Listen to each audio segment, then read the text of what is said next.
Halo semua teman-teman Codigen, kembali lagi di channel Raksa Corner, channel berbagi ilmu seputar dunia komputer dan khususnya pemrograman bersama saya host video ini, Roy Dedi Tobing.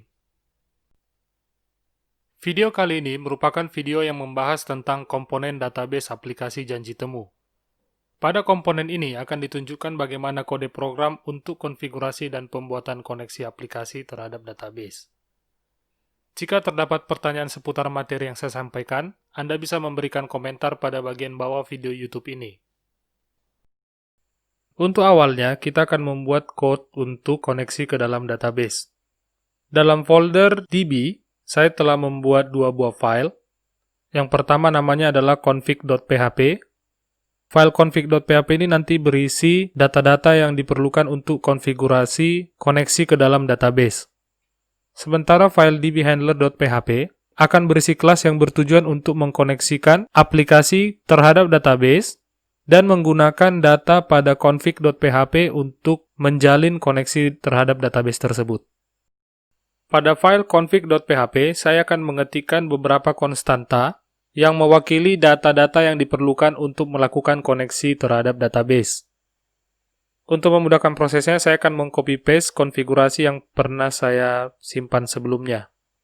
Seperti yang Anda lihat pada layar Anda, terdapat 4 konstanta yang saya definisikan. Yang pertama db_host, yang menyimpan data konfigurasi lokasi database, yaitu di localhost.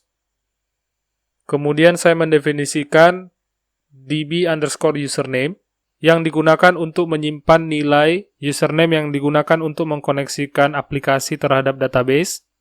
Kemudian, konstanta db_password, yang digunakan untuk menyimpan nilai password yang digunakan untuk mengakses database. Dan yang terakhir adalah konstanta db_name, yang menyimpan informasi nama database yang akan diakses.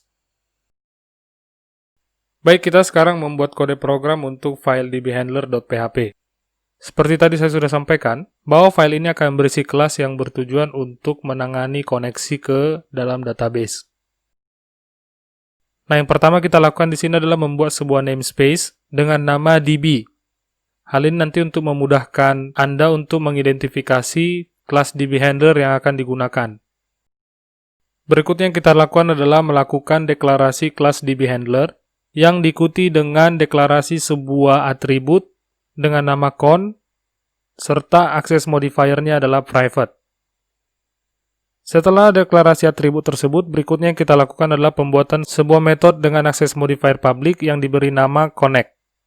Dalam metode ini kita akan mendeklarasikan kode yang berhubungan untuk pembukaan koneksi ke dalam database. Nah, yang pertama dilakukan dalam metode ini adalah memanggil isi file config.php dengan menggunakan fungsi require once. Tujuannya adalah agar semua konstanta yang terdapat pada file config.php dapat diakses melalui file dbhandler.php ini. Berikutnya, yang dilakukan adalah melakukan instansiasi MySQLi dengan menggunakan nilai dari keempat konstanta sebagai nilai parameter yang dilewatkan untuk konstruksi objek dari MySQLi ini tersebut. Objek dari MySQLi akan ditampung ke dalam variabel con yang tadi kita sudah deklarasikan.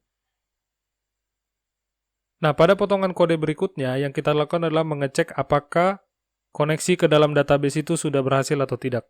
Untuk keperluan tersebut, kita dapat menggunakan fungsi MySQLi connect errno, dan jika nilainya true, maka artinya koneksi ke dalam database itu gagal dilakukan. Dengan demikian, kita menampilkan pesan gagal melakukan koneksi ke database, beserta informasi terkait error yang menjadi penyebab gagal koneksi tersebut. Nah, jika tidak terjadi kegagalan dalam membuat koneksi, maka si aplikasi tidak melakukan apa-apa, dan sesudahnya connection resource yang ditampung pada variabel con, itu akan dikembalikan sebagai return value dari method connect tersebut. Berikutnya, kita akan membuat kode program untuk kelas-kelas yang akan disimpan pada folder model. Kelas-kelas pada folder model tersebut nantinya akan memanfaatkan objek dari dbhandler dan connection resource yang dihasilkan untuk melakukan query terhadap tabel-tabel yang terdapat pada database. Baik, sekian dulu video tentang komponen database pada aplikasi janji temu. Pada video berikutnya akan diberikan materi tentang kelas dasar komponen aplikasi janji temu. Demikian materi video kali ini, semoga bermanfaat bagi Anda. Terima kasih untuk waktu yang sudah diberikan untuk menonton video ini. Saya berharap Anda semakin mantap dalam belajar pemrograman, khususnya PHP. Kuncinya latihan, latihan, dan latihan. Tak ada gading yang tak retak, begitu juga dengan bangunan. Mohon maaf untuk salah di luar kehendak, kritik dan saran silakan disampaikan. Horas, horas, horas.